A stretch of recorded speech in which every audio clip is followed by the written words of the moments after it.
candid conversations, unfiltered opinions, and humor with AVAG Beck's podcast. Hello, welcome everybody. Today we have Mr. Patrick Eilers.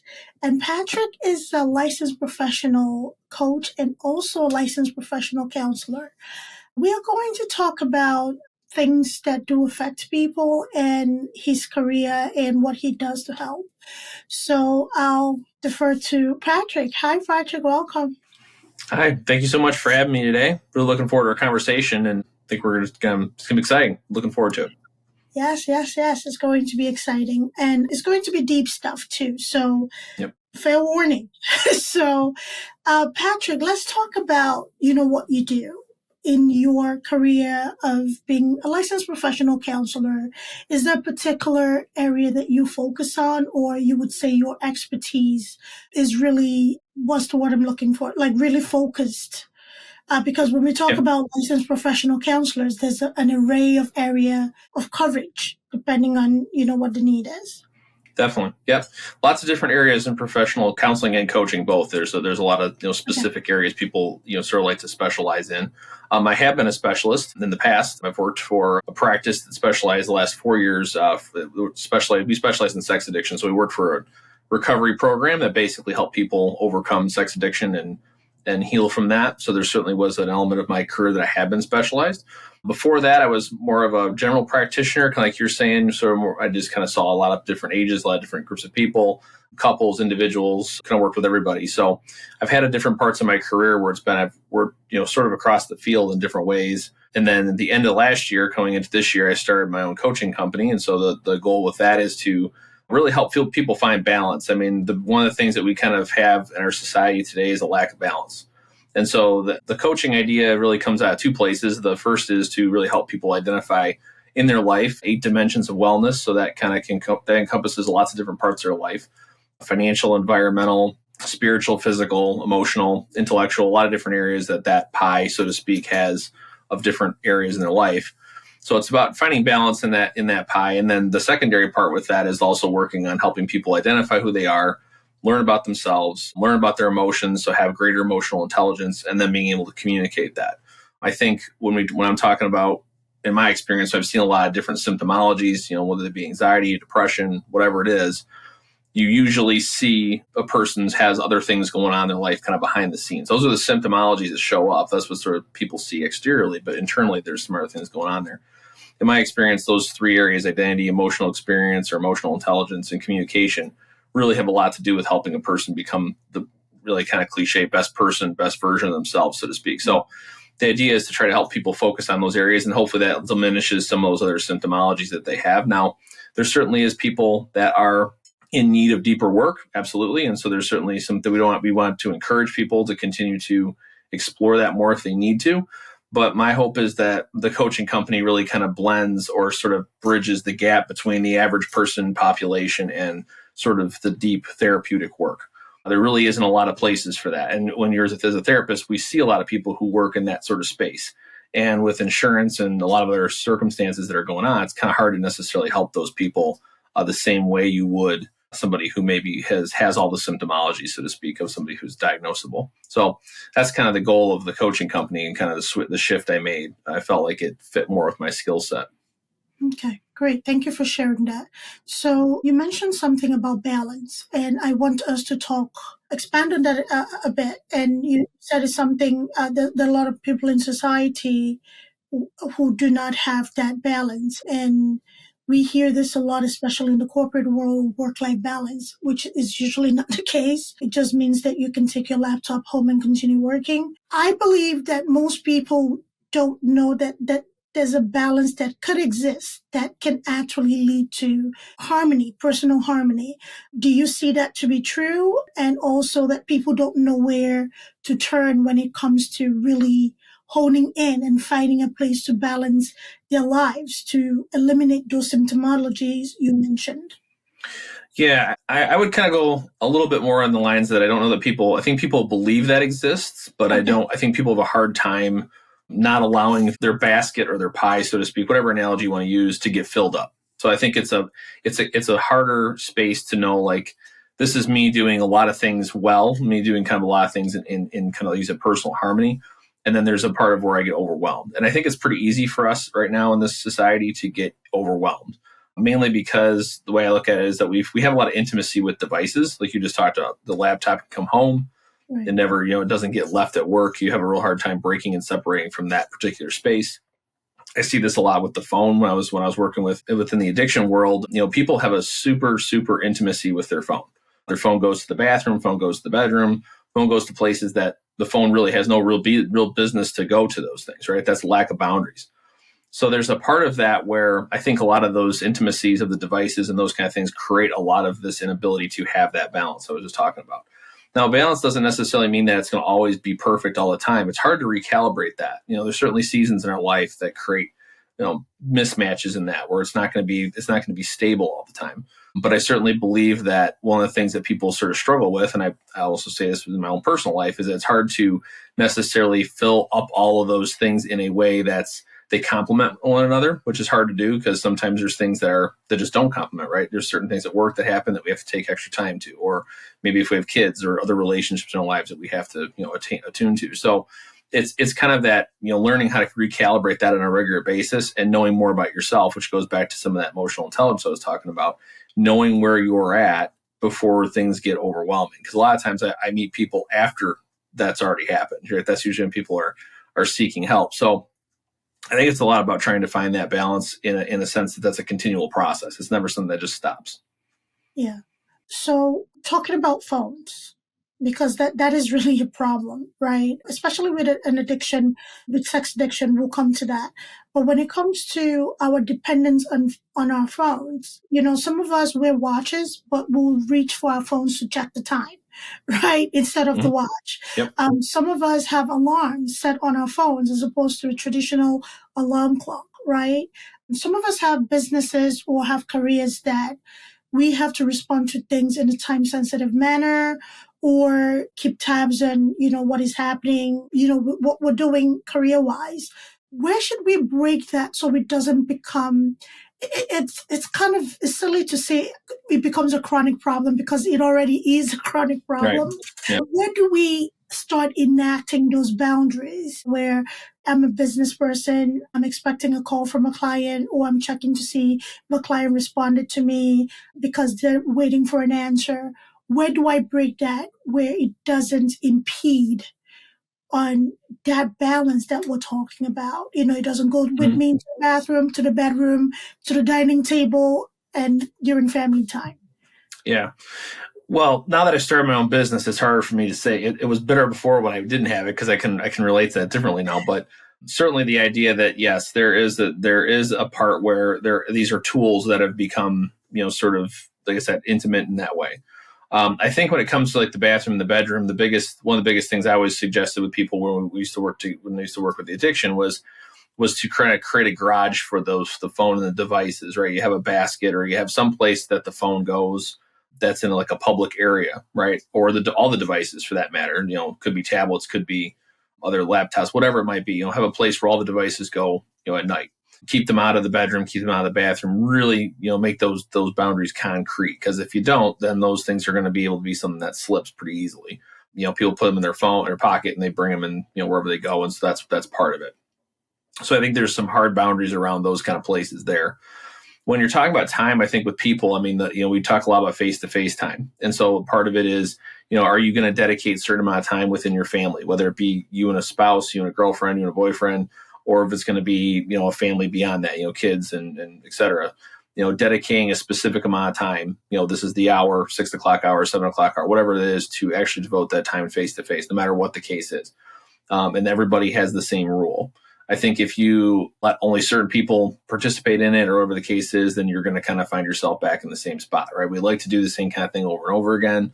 It's very easy for us to get comfortable with what has been sort of, we didn't have to think about or do a lot of intention before. So certainly that aspect that the more we think about, more we kind of, are aware of that time, I think the better. There's certainly some devices. I know there's an app that minimizes some of the colors and minimizes some of the things on the phone, which makes it a little less drawing for people to be focused on it. I think those could be helpful too, but I think it just depends on the person. I mean, there's certain people I think that are strong, have a stronger relationship with the phone than others. And also the other thing I'd say with that too is that are we able to do other things in our life that we find purpose with, whether it be physical activity, whether it be things that we do creatively, whether it be things that we enjoy. Now, there's a lot of creativity on the devices, which creates another part of that same issue, but those kind of things. And I think that there's some tactile things with that in that range. So, certainly getting involved in something like, either photography or painting, those kind of things, those are creative arts that you don't necessarily need the device for. Physical activity at the gym, going for walks, enjoying nature, like all those kind of things are all about being more present. So I think the phone unfortunately breaks us from being more present. So part of that thing is with the boundary as well is, how are we noticing how present we are with the people around us? Do we really know what's going on in their life? Do they know what's going on in our life? Are we being open to those kind of things? So there's a lot there, but I think that those are some kind of practical, like you could start today steps in that way. Yeah, start small and it builds over time. We talked about, or you talked about emotional intelligence and the other three aspects. So for a person just stumbling on this terminology and hearing you kind of like categorize the three things that are needed for a semblance of harmony, where should a person start? Because it can be overwhelming. When you're like, things are not going right, you want to change, but you don't know what it is that you need to change. You don't know what it is that you need to improve or where to turn. Yeah. So I think with emotional intelligence, there's two big areas. And the one area that people typically struggle with is the reflection part.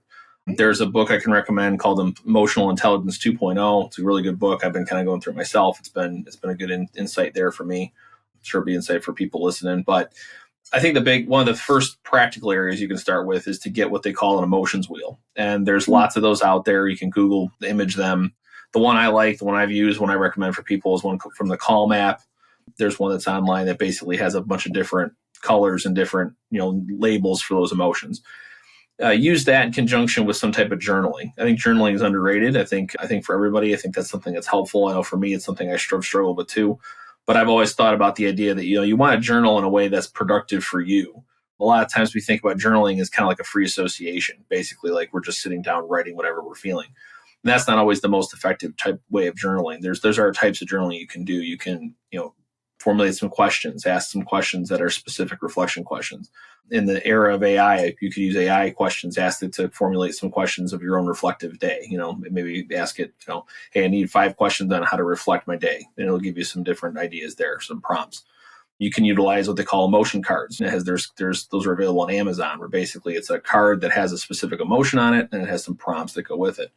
So I think journaling could be a really great start because it kind of starts to get you thinking about what your emotions really are, how to label them, and then reflecting on where they're at sort of currently. And then that can help you identify if there's any overused word triggers or if there's other types of things out there that help you to know kind of what's causing some of those things that may be creating some of this disharmony you're referring to.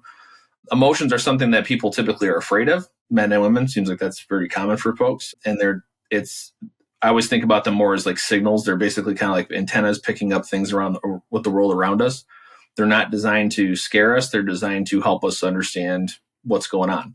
And so if we are not aware of what those signals are, then we're going to miss out on a lot of things around us. So I think there's a big part of also understanding that emotions are not to be fear-based. They're there to help us to improve and to make wiser decisions, I think is probably the best way I can put that. But I think that's another big part of it is not being afraid of emotions, whatever I'm feeling or experiencing. I think society has, or humankind, wherever that came from, has labeled emotion in a negative light, right? And we have attributed, certain aspects of emotions to not be acceptable. Big girls don't cry, men don't cry. Even anger, don't be angry. No, be angry. Let your anger be righteous. Get that fire out. Because when you keep it in, it causes other things, right?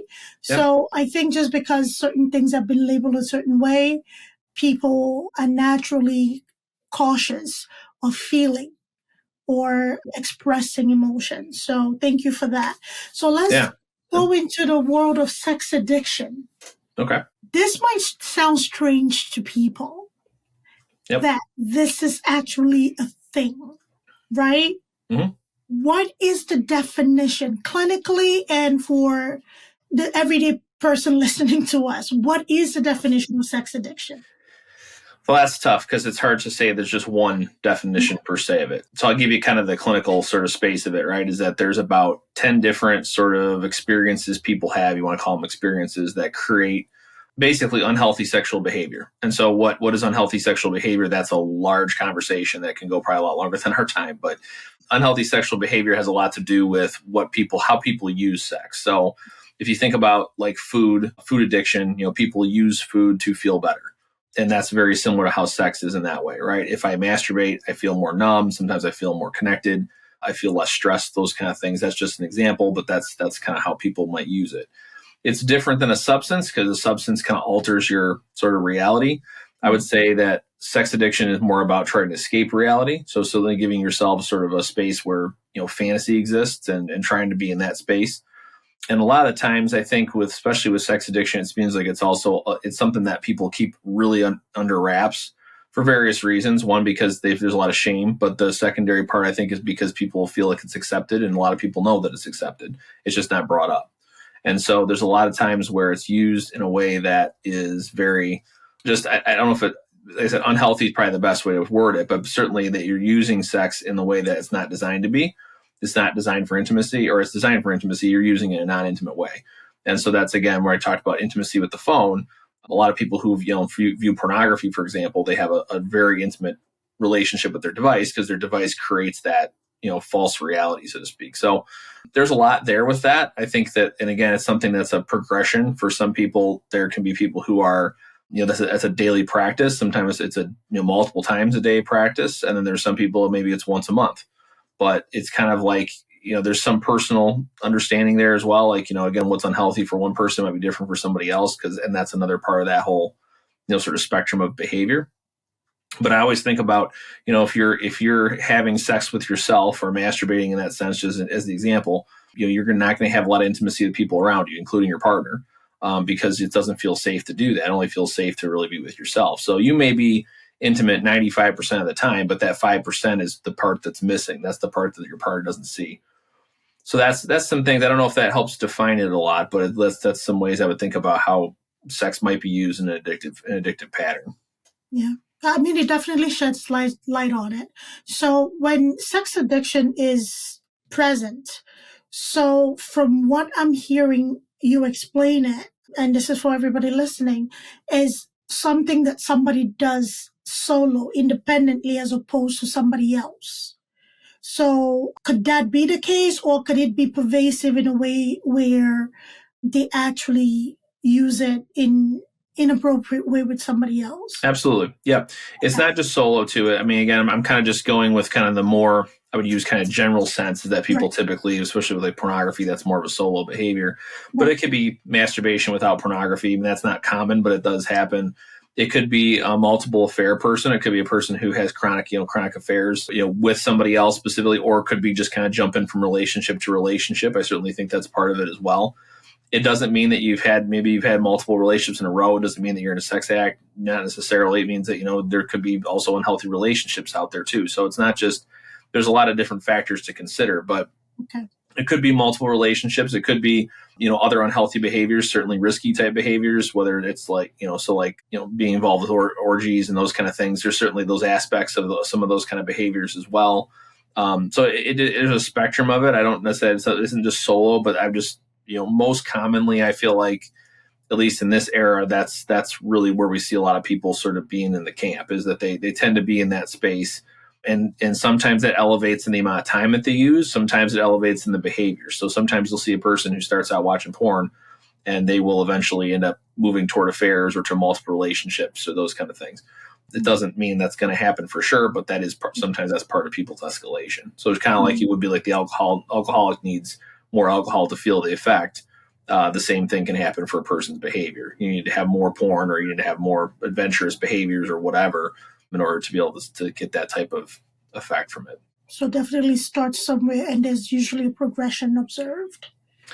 Usually a progression. What I've seen is typically it's time. And again, it's a mix of that. I could say, I don't know if I would say it's all the time it's time, but certainly like the person who starts out watching porn when they're real young, or they run across it when they're, an adolescent or even younger.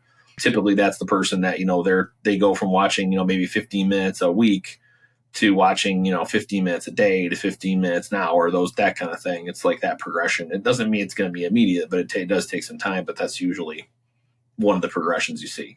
Sometimes it turns into their behaviors. I mean, it's common. So their way would go is if the more you're thinking about, like, so for example, if you're in an unhealthy relationship or a relationship that you're not happy in or that you feel fulfilled in, the more you're going to fantasize about having an affair, the more you're watching porn. So the more you watch porn, that's just an example. But like if you think more about those kind of behaviors, the more likely you're probably going to do it, which means eventually that you probably will, cheat on that relationship if you spend a lot of time fantasizing about that. That's just an example, but. Right. You mentioned time increments, right? The people that watch pornography these are excuses I've heard. The people that have watched pornography and they're like, well, it's not that bad. I only do it for entertainment. Mm-hmm. And some have a handle on it where it doesn't affect their personal relationships. Some do not, to the point that they consume it in all forms, whether it is listening to erotica, reading erotica, on their commute to work, commute back from work, even on their personal time at home, if, they're asleep before everybody else or awake before everybody else or whatever the case, they consume this on a constant basis and it affects their relationship.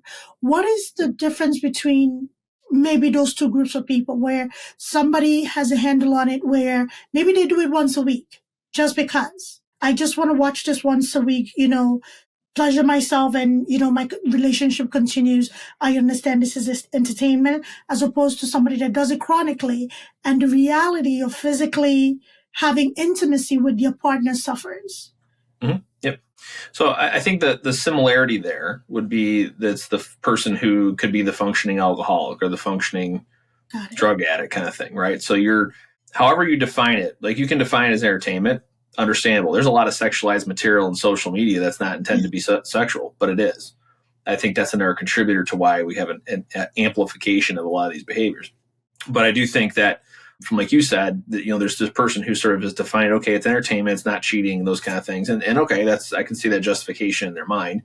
But typically when you have something like that, like you said, the suffering ends up being in the relationship. So there's somewhere along the way that somehow that ends up getting affected. And so usually, typically what ends up happening is that the person turns more into themselves and is less intimate with their partner for whatever, to whatever degree that ends up looking like.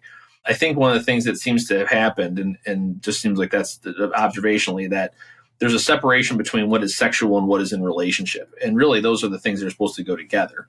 But it seems like there's a lot of separation there. And as time goes on, like I said, with social media as well, there's a lot of things that are sexualized to get attention without intending it. The topic itself is not sexual. So like the one I think about all the time, and I've talked about our podcast, is the hiking stuff, right? There's this beautiful mountain and then there's a girl in front of it wearing yoga pants. I mean, that's not it's not intended to be sexual, but it ends up becoming sexual. And so again, that's one of those kind of, just as an example of one of those things that like somebody can post that and that they're certainly free to do that, but it certainly sets up a lot of those same type of thoughts and feelings for people, especially if they're struggling with internal voices of, the temptations and the looking and justifying a lot of those behaviors. You see that continue. So usually one of the things people tell me a lot, or used to tell me a lot when I see them, is that they say, well, I just wish they would just go away. Well, we don't live in a period where that can happen. We have to face it because the only way you could do that is to just not be on any type of like completely go off the grid, really. That'd probably be the only way. And even then you still have to figure out some way to deal with your own internal fantasy. So it's hard because it is going to be around us, but it's just like anything. What do you think about? What do you think about with sex? What do you think about in your mind? That really is where it starts, and it kind of builds off of there. So even the fleeting thought of, hey, I could go do that, that can be all it sparks just to kind of move in that direction. So like you said, the continuous habit of listening to like erotica, for example, on your way home from work, your body knows when that's going to happen. When that's going to start that fantasy for you. So if it's, if it's up early in the morning and driving, if it's coming home, whatever that is, it might help you relax, but you're using it in an unhealthy way, that material that's out there for you. Now, again, you have to make that personal judgment. And I think in a lot of cases for the relationship will suffer if you're doing those things because you're still giving a portion of yourself to that fantasy when you're not in the presence of your partner. So I don't know if that answers some of that question, but that's very common for people to build those kind of daily practices like that are healthy in their life and not really think anything of it. Right. It did answer the question. So you mentioned orgy as, we were talking. There is a lifestyle, okay, for married couples, either advancing age, middle age, younger, where they do engage with other couples, either swapping or being in a group of other people. And, notably, there's a state here in the United States that has loofah villages. And, the different colors of loofahs indicate like different rankings of what you've done or whatever, all of that. So Okay. you didn't know about this? You said, okay. No, I didn't know about the loofahs. No, I know about the wife swapping. Yes, I've heard of that. I just educated you, Patrick. So there are communities that do these behaviors or engage in these behaviors in a way that is acceptable, right? Mm-hmm. And there are podcasts and couples who actually engage in this lifestyle and do things of this nature. Yep, so we have, nudist colonies that sometimes get sexual, or we have resorts, these nature. So people engage in this because they feel like, okay, I can do this freely. I can be amongst people who are not judgmental, or, or people with similar mindset. What is the detriment of possibly engaging in this to a point that it becomes a problem? Like what is, can this be done innocently without having to be concerned of a chronic reoccurrence? Yeah, I think, and you see, and there's been cultures, right, where, you can marry multiple people, and, that's certainly been something we've seen in the past and whatnot. And like you said, there's lots of different areas that people engage in those kind of behaviors. I mean, I think the two things I guess I would think of when it comes to that, I mean, the number one, and we just kind of talked a little bit about it, is the functioning. What is a person thriving in those particular environments? And they may say yes, and I guess it depends on how they define thriving. But I do think that there is certainly a part of us that if we believe in the relationship being something that's between two people exclusively, and when you talk about intimacy, again, that word gets skewed a lot. Intimacy doesn't necessarily mean always a physical intimacy. It means an emotional, intellectual, really the deepest way you can know a person.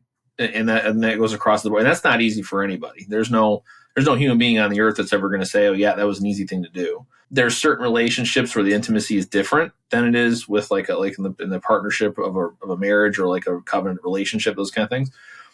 So I can understand some of those things where people might say, well, it's a little different, but I do think that functioning is probably the big piece. And then the secondary piece to that is really just, personal fulfillment. I mean, it is hard to have that personal relationship with somebody, but if you're not able to, have intimacy with one person, you're not going to be able to probably have intimacy with anybody else either, because it just isn't going to feel safe. So now these other types of behaviors may create a phony safety or a false safety. I would say that's probably one of the things I would think of. I don't know. I've never talked to anybody who's gone through something like that. So it's hard for me to fully understand what their perspective might be. Right. But I do think from a perspective of, like, if you're looking at it as personal fulfillment, personal understanding of being with one person, I think you're going to miss out on that fulfillment of that. And there's going to be kind of a false sense of safety there. So that would be a couple things I guess I would think of in those lifestyles. Does that mean it's unhealthy? I mean, there certainly could be some elements of it. One of the things with sex addiction that seems to be a pretty consistent thing is that, the person uses sex for their own personal betterment of whatever that is, right? To feel better through their stress, to feel better through something that's going on in their life, whatever it is, right? So they're using sex really in a selfish way when sex isn't meant to be a selfish behavior. And so that's where I guess when I go back to some of these other things, where does, I always think about almost always, sex addiction has some root of, self gratification or self indulgence. Whereas if it's in a relationship, typically it's about, connecting two people. Right. So, talking about self-indulgence, self-gratification, it's really hard not to, in our world today, it's really hard not to acknowledge the explosion of toys, adult toys, that encourage this personal gratification, right? And, we have the red pill and I think is it blue pill, where men are no longer wanting to go on dates with women, and women are like, okay, men are just atrocious, Mhm. and we're not safe around them. So, what gives? I will invest in an array of toy on both sides and just call it a day. Right. What is the detriment of that when a person, yes, right now you may not want a relationship. However, in the future, you may actually find somebody that, you fall in love with. And Yeah. would these habits catch up, or is that something that can easily be broken?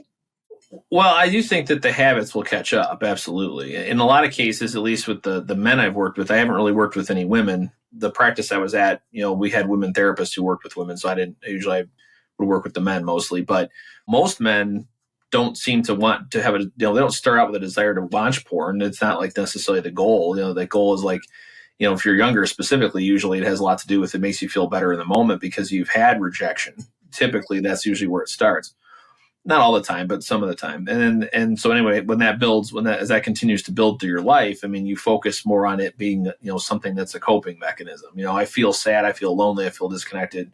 This is going to make me feel better for a short period of time.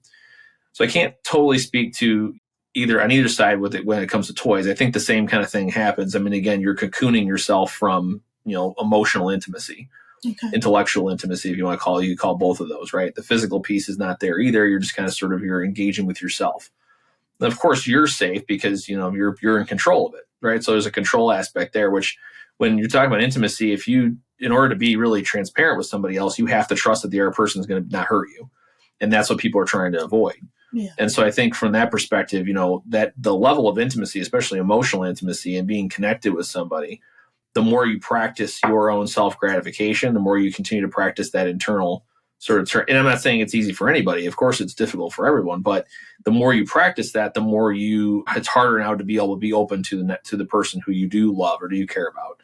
And that doesn't always necessarily mean that person's going to be really, again, it also creates less stimulation to the person that you're actually interested in too, because your touch, and your touch is better than their touch, right? No matter what. And that's where the whole like directing and understanding and those kind of, so now we're getting into a little bit different type of therapy. It's all about communication, yeah. And some people feel, because I've had this conversation with, some women. Again, I'm in healthcare, I see aspects of this. And people do not have patience to teach or to communicate what feels good, what they want. Because again, women are concerned about being told they're aggressive, or, they're not allowing the man to do whatever. But if I can't tell you what I like, then what are we doing? Right? So it goes into people finishing off in the bathroom after an encounter, like a physical encounter, that is. Yep. So there has to be room for communication, because it is a give and take scenario, or benefit, however you want to phrase it. So I think it's the taking time to talk to somebody, because you know what feels good. But if you really value having this, it begs to, communicate what you would like. So you explained that very well. Thank you. And let's delve into the effect of sex addiction when it comes to pornography in a marriage, right? So what can a partner do, wife or husband, if they find that over the years, their partner has increasingly gotten worse, their intimacy or sex life is non-existent, because the one partner has chosen pornography over intimacy or sex, and they do everything to create that space, so that they can self-gratify. What can a person do? One, if a person recognizes if a partner does understand or realizes that, yes, I do have a problem, but it seems that they're not willing to change. And on the other side, yes, recognizes that there's a problem and they're willing to change. How can that journey begin? And what should they expect on that journey? Yeah. So multiple questions there. So I'll see if I can try to answer all of them. But okay. So when you start out, a lot of times what we saw a lot was that partners typically, and again, this is partner to partner. This is not, I'm not making any blanket statements here, but some partners don't have as much concern about pornography. I've had some partners where they're just like, you know what, I don't want that. I obviously don't want that in my marriage, but I'm going to try to, I'm going to work with my partner, whoever the person is acting out with, the male or the female. Then there's our partners who've actually said it's worse having a partner engaged in pornography because it's like they're having an affair with 2,000 women instead of one. So it really depends on partner perspective. I also think it depends on probably people's individual backgrounds. Partners who've been abused or have been gone through a lot in their own life, betrayal, are probably going to be much more sensitive to it than a person who maybe hasn't gone through that. That's, again, not a blanket statement. That's just sort of observational. It depends on the person. I think if we're talking from male's the one that's acting out perspective, usually most of the time, a lot of the men, just like we talked about earlier, don't see it as being an issue, right? They've recognized it as it's affected them, but they're not really sure how it's affected them, or if it has. They usually blame it on the partner. So again, there's a lot of denial there. I've had guys where they've been like very open about, hey, look, this is an issue and I got to work on it and I got to get rid of it. But for the most part, usually people have a lot of denial around it, because typically it could be kind of the doorway to other types of behavior. Certainly how they view women, their conversations with their social circles, those kind of things, those play a huge role in that as well. If you're hanging out with a bunch of guys who are watching porn and they're talking about porn, they're sharing porn with one another, your chances of escaping it are pretty low just because of the fact that you're around it a lot, right? If you're the solo person who sees it every once in a while, you probably have a little bit different scenario there. One of the things I think that's really important for both male and female to understand the relationship is that this behavior has affected the relationship. So you can't escape that part of it. What I saw a lot of the time is that the partner would send the guy who has been the betrayer to us, and they would say, well, you work with Patrick and work on your stuff, and you obviously got some sexual issues to work out or whatever, and I'm going to be over here waiting for you to finish that process. And almost all the time, and again, I don't want to usually make blanket statements, but for the most part, 97, 8, 9% of the time, the partner has what they call some type of partner betrayal trauma. What that means is that the partner has been betrayed in the relationship, and so now they have similar to PTSD symptomology where their body and their mind reacts very similar to that, right? They're going to look for things that are happening that may not be there. They're going to be hypervigilant about where their partner goes, what they do, where they're at, what they're looking at, what they're seeing, and they're looking at somebody else that they didn't look at. Like, those kind of things are very, very common. And so what ends up happening is it's really important for a partner to also recognize, okay, I've been affected by this behavior because it's been a betrayal. I now need to work on myself to recognize where I'm going to be triggered. And now if we want this marriage to work together, which you both have to commit to doing, we have to now work on this. My analogy, I use a fish tank.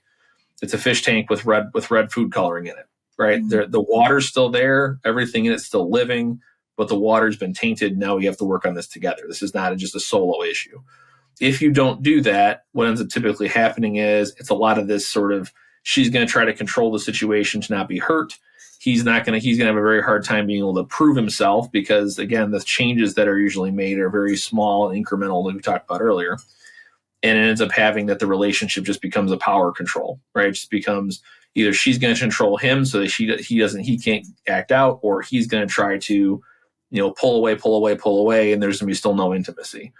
So it has to be a relational thing. And that's really, really hard for both partners to hear, but specifically to hear for the partner who's been betrayed, to hear that it's two steps, because she feels like she doesn't have any, it doesn't matter who it's been, but either side's always like, hey, I didn't do this. I didn't betray. I didn't cause this, right? Which I can understand. But at the same time, like, unfortunately, that's just the nature of the way the reactions are for people. And you see this in other areas. You certainly see this with relationships that weren't married, but the people who've been cheated on. You mentioned it earlier. Certainly this growing, I use the word chrysalis, of the idea that, men are terrible or women cheat or whatever those beliefs are that I start to, sort of put in my mind, those just grow. The more betrayal I have, the more those grow. The best combat you have against that is just continue to not let that be the truth, right? That was an individual experience. It wasn't necessarily something you caused to make the betrayal. Both partners had a role in that. It doesn't mean that you are the one that made that decision, right? But it does mean that you have to live with the consequences, unfortunately, and that's true for all of life, right? There's just consequences we all have to navigate of things that we didn't necessarily choose to do. You can go out and drive out in your intersection or outside your house and get hit by a car and never expect that that's going to happen. It may not be your fault, but it's a consequence of what somebody else chose to do. So I don't want to minimize that because I know I can understand people are very sensitive to that, and it makes a lot of sense. We live in a very sensitive society with that because there's just so many things that like that's a commonality for people to have happen for marriages and relationships alike. But I think it's important for us to be realistic about it because that's one of the things I ran into a lot when I was doing that work was that people were not very realistic about it. They wanted it to be, they wanted, the common things we work with couples is you hear, I want it to go back to what it used to be. Well, unfortunately, it's not going to go back to what it used to be. It's going to have to be recreated. So you think about, during World War II, there was a lot of different, ships and planes and all kinds of stuff that were made for the war effort, right? At the end of the war, they had all these surplus planes and boats and everything else laying around. Well, what they do with them? They cut them up for scrap, melt them down, and built them into something else. Yep. That's kind of that's kind of what's going to happen in the relationship. It's going to have to be melted down and made into something else. Doesn't mean it's going to be worse than what it was or it's going to be like it was before, but it may be better than what it was before.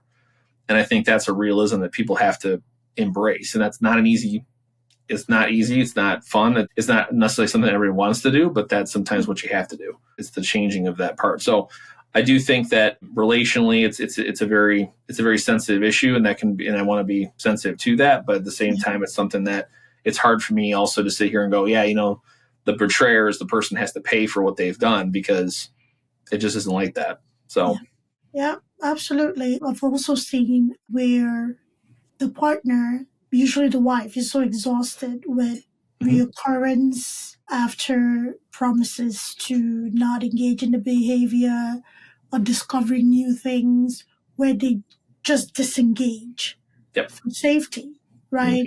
Disengage. Since you've chosen this, since over the years you haven't changed, great. How about you do you and I'll do me? How's that? And that can either be utopia or a sinking ship. So people find ways to cope around it, I think. Nobody really wants to make their partners feel bad, by reacting or disengaging, but sometimes it's self-preserving. Self-preservation, I think, is better than murder. So, well, and I guess to kind of go off that too, like men have to step up in that sense as well, or the person who was the betrayer, men or the woman, they have to step up in that sense. Like, as much as you might have a strong desire to do those things, as much as it helps you escape, whatever you want to call it, your partner's asking you to do something for the relationship. And so then the question becomes really not about stopping the behavior as much as it becomes, what do you really want in this relationship? Right. Because your relationship is going to be the one that's going to suffer. You internally may not suffer. You may be callous about it. You may not think anything of it. But the relationship will suffer one way or the other. Like you said, it becomes self-preservation. And so the person who's been the betrayed, they will suffer with those symptoms. And is that something you really want them to continue to suffer? Or do you want to become a better partner and work with them on doing that? And it becomes a partnership. Yeah, a lot said and a lot to consider. So all in all, if you find yourself in a behavior that is detrimental to your relationship, it is wise to work on it, address it. The scrap metal analogy I absolutely love because, again, it's like, crumbling a sheet of paper and expecting it to be the same again after it's never going to be the same.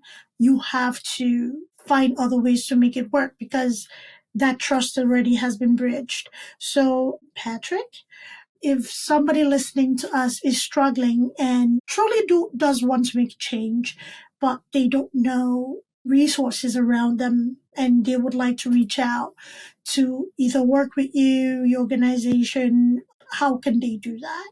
Absolutely. So the best way to get a hold of me is through our company email. Then that's bloomworkscc@gmx.com. Bloomworks is one word, CC. The name of the company is Bloomworks Concepts and Coaching. We do have a Google business page. You can check us out there. We have a link right to the therapy portal, which you can schedule a session within the week, and we'll have a 30-minute free consultation to meet with people on the coach side of it. That's the best way to get a hold of me. I do have a Patreon channel where I basically put together all of the podcasts I'm part of, any kind of resources, other therapists I know, other colleagues I know, those kind of things. I put all those resources on my Patreon channel. It's patreon.com/Bloomworks. That's kind of like my business page as far as those kind of things go. I'm on LinkedIn as well, Patrick Eilers, MALPC. So you find me up on there on LinkedIn. Good way to follow me there as well. That's And then also a personal Instagram. It's rated_PGE. Don't post a lot of stuff there about therapy stuff, but those are some different ways to get a hold of me. Great. Thank you. And we're going to make all of that available in the show notes. So again, there's a free 30 minutes consultation. It's free. FREE, free. Yep. Right. So take advantage of it. So, Patrick, something that I usually ask of my guests as we wrap up a segment is, to leave a few golden nuggets for our listeners.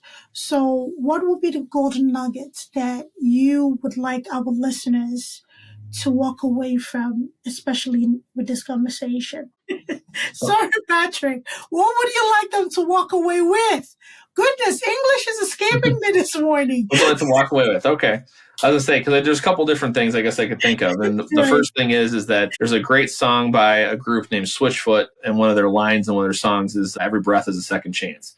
And I always think about that from the perspective that everyone who's working on, no matter what it is, if it's physical health, emotional health, intellectual, whatever it is you're working on right now, you have the ability to be able to move forward, and that your next step is your next breath, and you don't have to continue down the same path that you've been on. I hope that today's conversation opened the door to the idea that there's a lot of things that we're struggling with, we're all working on.